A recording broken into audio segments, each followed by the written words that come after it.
Friends, social మీడియాలో Indian Air force Pakistan యొక్క 2 nuclear fields పైన దాడి చేసింది అనే వార్తలు ఊపందుకుంటున్నాయి. ఆ 2 న్యూక్లియర్ సైట్స్ లో ఒకటి Noor Khan air base command centre, 2 Sargodha దగ్గర ఉన్న కిరానా హిల్స్ కింద ఉన్న న్యూక్లియర్ ఫెసిలిటీనే లేవేశారంట. అయితే ఈ రోజు జరిగిన ఎంఓడి మీటింగ్ లో ఎయిర్ మార్షల్ ఏకే భారతి గారిని స్పెసిఫిక్ గా ఒక రిపోర్టర్ సోషల్ మీడియాలో ఇలా కిరానా హిల్స్ లో ఉన్న పాక్ న్యూక్లియర్ ప్లాంట్స్ పైన దాడి చేశారంట కదా, దాని గురించి చెప్పండి అంటే ఏకే భారతి గారు, మాకు కిరానా హిల్స్లో న్యూక్లియర్ ప్లాంట్స్, న్యూక్లియర్ వెపన్స్ ఉన్నాయి అన్న సంగతే తెలియదు, మేము న్యూక్లియర్ ప్లాంట్స్ పైన దాడి చేయలేదు అని చెప్పి వెటగారంగా నవ్వారు.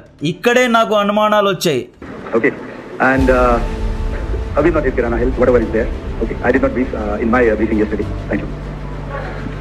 ఈ వెటకారం తర్వాత కన్ఫామ్ గా చెప్పొచ్చు ఇండియా న్యూక్లియర్ ప్లాంట్స్ పైన దాడి చేసింది అని.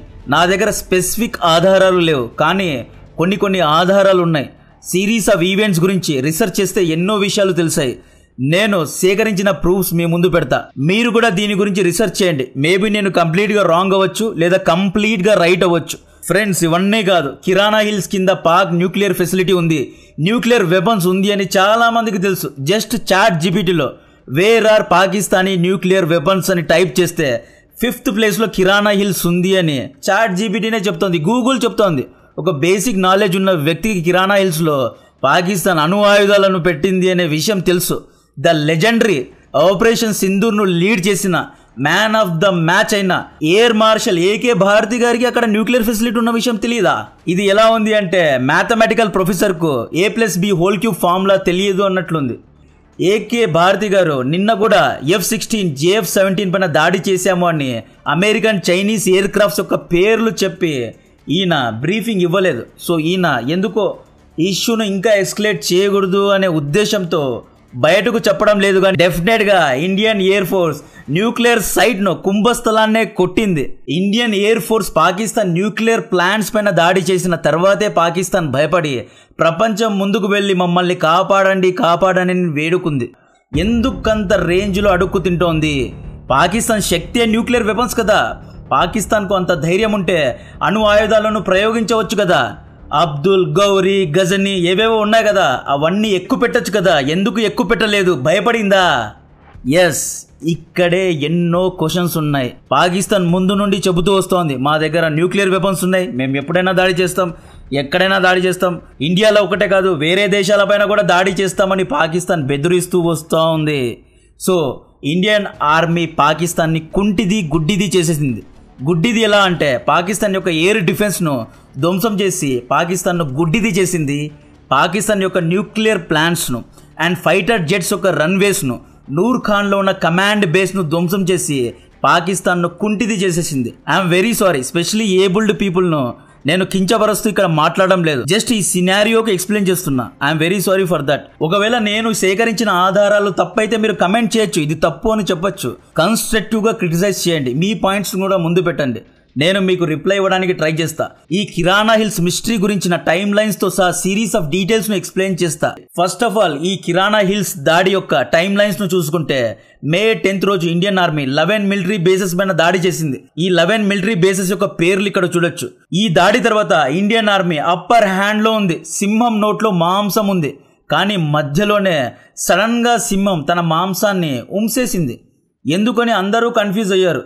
మధ్యలో ట్రంప్ వచ్చి సీజ్ ఫైర్ ను ప్రకటించాడు, సింహం మాంసాన్ని నోటి నుండి లాగేశాడు.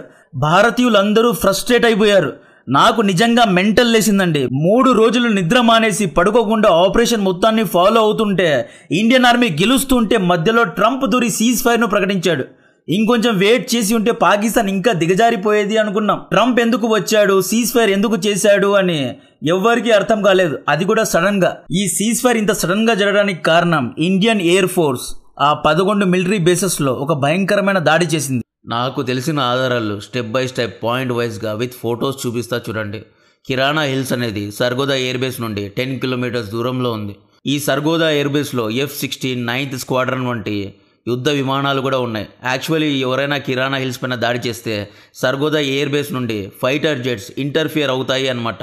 ఇండియన్ ఆర్మీ ఏం చేసింది, సైమల్టేనియస్గా కిరాణా హిల్స్ పైన సర్గోదా పైన ఒకేసారి దాడి చేసింది. ఇండియన్ ఆర్మీ ఏం చేసింది, కిరాణా హిల్స్ పైన బంకర్ బస్టర్ బాంబ్స్ను ప్రయోగించింది. ఈ బాంబ్స్ ద్వారా పైన స్ట్రక్చర్ కిందకు పడింది. కింద ఉన్న న్యూక్లియర్ వార్ హెడ్స్ లీక్ అయ్యి కుక్ అయ్యి లేదా పగిలిపోయి ఉంటాయి. తద్వారా రేడియేషన్ అనేది లీక్ అయింది. సర్గోదా ఎయిర్ బేస్ పైన కూడా ఒకేసారి మనలో దాడి చేశారు కాబట్టి ఫైటర్ జెట్స్ రెస్పాండ్ అవ్వలేకపోయాయి. రన్వేనే లేపేశారు కాబట్టి ఫైటర్ జెట్స్ టేక్ ఆఫ్ అవ్వలేకపోయాయి. ఈ ఇమేజ్లో చూడండి, రిక్టర్ స్కేల్లో 4 మ్యాగ్నిట్యూడ్లో అర్త్క్వేక్ అనేది నమోదైంది. ఇది ఎక్కడ, సర్గోదా ఎయిర్ బేస్ దగ్గర నమోదైంది. మేబీ కిరాణా హిల్స్ దగ్గర నమోదైంది. ఇండియన్ ఆర్మీ తెలివిగా రావల్పిండి దగ్గర ఉన్న, చకాలా దగ్గర ఉన్న నూర్ఖాన్ ఎయిర్ బేస్ పైన కూడా దాడి చేసింది కాబట్టి నూర్ఖాన్ ఎయిర్ బేస్లో కూడా న్యూక్లియర్ వార్ హెడ్స్ ఉన్నాయి.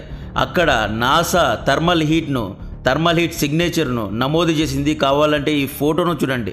దాదాపు 24 అవర్స్ వరకు నూర్ఖాన్ ఎయిర్ బేస్ దగ్గర అమెరికన్ శాటిలైట్స్ అయిన NOAA-20 SNPP థర్మల్ ఇమేజ్ను నమోదు చేశాయి. ఇక్కడ కోఆర్డినేట్స్ చూసుకుంటే లాటిట్యూడ్ 33.6, లాంగిట్యూడ్ 73.12, లావల్పిండి ఇస్లామాబాద్. ఇక్కడ 24 అవర్స్ వరకు థర్మల్ ఇమేజ్ అనేది నమోదైంది.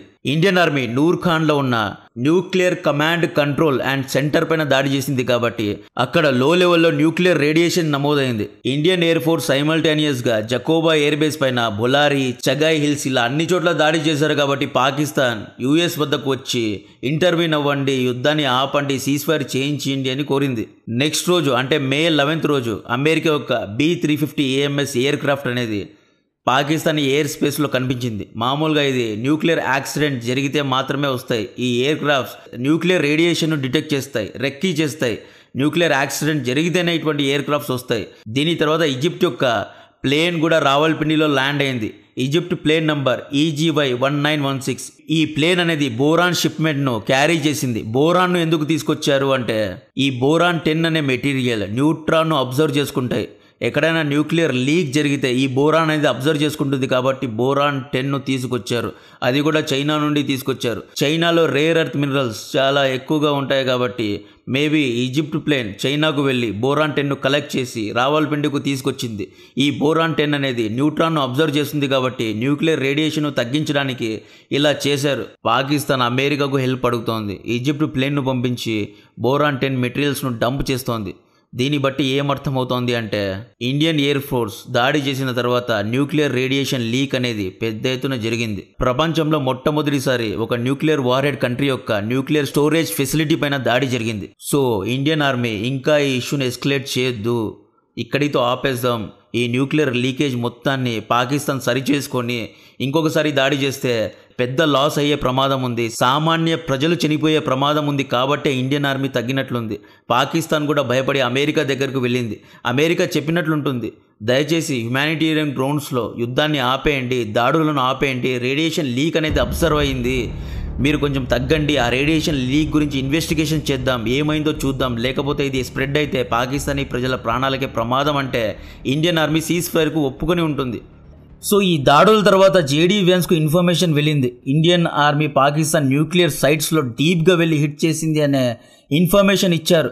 దీంతో మేము ఇండియా పాకిస్తాన్ ఇష్యూలో దూరము అన్న అమెరికా దూరాల్సి వచ్చింది. ఎందుకంటే మేబీ ఇండియా న్యూక్లియర్ సైట్స్ పైన దాడి చేసింది, పాకిస్తాన్ రేపు మళ్ళీ న్యూక్లియర్ దాడి చేయకూడదు అని చెప్పి ఇష్యూను క్లోజ్ చేసి ఉంటారు. ట్రంప్ పాకిస్తాన్ను కన్విన్స్ చేసినట్లున్నాడు. ఇండియన్ ఆర్మీ చాలా ఈజీగా ఎటువంటి ఆటంకం లేకుండా నూర్ఖాన్ ఎయిర్ బేస్ పైన దాడి చేసింది, మీ న్యూక్లియర్ సైట్స్ పైన దాడి చేసింది.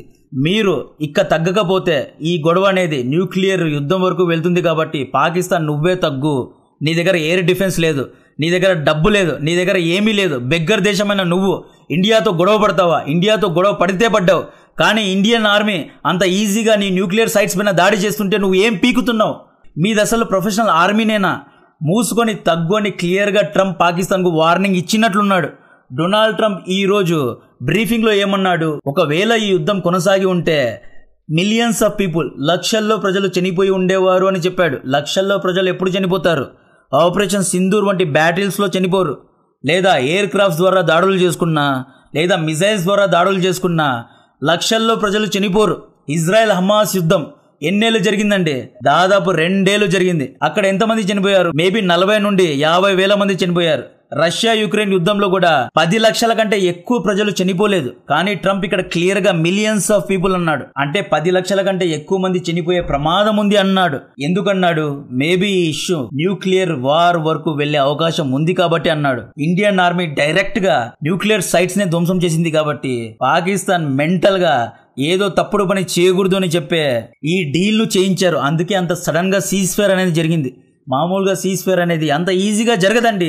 సీజ్ ఫైర్ లో ఎన్నో టర్మ్స్ అండ్ కండిషన్స్ పెడతారు. ఇజ్రాయెల్ హమాస్ సీజ్ ఫైర్ యొక్క డిస్కషనే దాదాపు 1 year జరిగింది. Qatar, Egypt, America, Europe, France ఇలా అన్ని దేశాలు ఇన్వాల్వ్ అయ్యి ఎంతో నచ్చజెప్పి సీజ్ ఫైర్ ను చేయించారు. ఇప్పుడు కూడా సీజ్ ఫైర్ అనేది వయలేట్ అవుతూ వస్తోంది. కేవలం సెకండ్స్ లో, అవర్స్ లో అలా ఎలా సీజ్ ఫైర్ చేయించారు అని. పాకిస్తాన్ దగ్గర ఎయిర్ డిఫెన్స్ లేదు, న్యూక్లియర్ సైట్స్ లోనే ధ్వంసం చేశారు కాబట్టి పాకిస్తాన్ రియలైజ్ అయింది. పాకిస్తాన్ ఇక ఈ యుద్ధాన్ని ఆపి తప్పులను సరిదిద్దుకోవాలి అని చూస్తోంది. ఇక్కడ క్లియర్ గా ఇండియన్ ఎయిర్ ఫోర్స్ డామినేషన్ ను ప్రదర్శించింది కాబట్టే పాకిస్తాన్ ఈసారి తగ్గింది. బట్ డెఫినెట్ గా దీనికి ప్రతీకారం పాకిస్తాన్ తీర్చుకుంటుంది. పాకిస్తాన్ ఘోరంగా ఓడిపోయిందండి. ఎవ్వరూ ఓడిపోని విధంగా పాకిస్తాన్ ఓడిపోయింది కాబట్టే ప్రాపగండా చేస్తోంది. మేము గెలిచాము అని కవాతులు చేస్తోంది. ఇప్పుడు ఆపరేషన్ సింధూర్ గురించిన పెరేడ్ ఉంటుంది. దాదాపు 11 days దీని యొక్క సెలబ్రేషన్ చేసుకుంటారు. ఆపరేషన్ సింధూర్ను ప్రతి భారతీయుడు తమ విజయంగా భావించి సెలబ్రేషన్ జరుపుకోవాలి. ఆపరేషన్ సింధూర్ అనేది ప్రపంచానికి కేస్ స్టడీ లాంటిది. 12 మిలిటరీ బేసెస్ పైన ఇండియా దాడి చేస్తే చీము నెత్తురున్న ఏ దేశమైనా ప్రతిదాడి చేస్తుంది. ఒక చిన్న పిల్లాన్ని చెంప మీద కొట్టండి, వాడి దగ్గర సత్తా ఉంటే, శక్తి ఉంటే తిరిగి కొడతాడు, లేదా గలీజ్గా తిట్టి వెళ్ళిపోతాడు. కానీ సీజ్ ఫైర్లు చేసుకోడు, కాంప్రమైజ్ చేసుకోడు. కానీ పాకిస్తాన్ వంటి 5 లక్షల సైన్యం ఉన్న దేశం అంత ఈజీగా ఎలా ఓడిపోయింది అనే కన్ఫ్యూజన్ చాలా మందికి ఉంది. ఇక్కడ ఏకే భారతి గారు కూడా పుండులో కారం చెన్నినట్లు ఈ మిస్టరీను ఇంకా పెద్దది చేసి పెట్టారు. ఈయన ఇండియన్ ఆర్మీ చాలా మెచ్యూర్డ్ ఆర్మీ కాబట్టి ఇటువంటి ఆపరేషనల్ డీటెయిల్స్ మీడియా ముందు చెప్పదు. సో కిరాణా హిల్స్ లో ఏదో జరిగింది, అక్కడ ఏం జరిగింది అనేది ఇంకా మిస్టరీగా మారనుంది. ఇందులో నేను పూర్తిగా రాంగ్ అయి ఉండొచ్చు, లేదా పూర్తిగా రైట్ అయి ఉండొచ్చు. ఇప్పటికీ నేను డౌట్ పడుతున్నా, కిరాణా హిల్స్ లో ఏదో జరిగింది, దాని తర్వాత ఇంత ఫాస్ట్ గా సీజ్ ఫైర్ చేశారు, లేకపోతే ఇంత ఫాస్ట్ గా ఎవ్వరూ సీజ్ ఫైర్ చేయరు. దీని గురించి మరిన్ని డీటెయిల్స్ ఇస్తూనే ఉంటా. జై హింద్.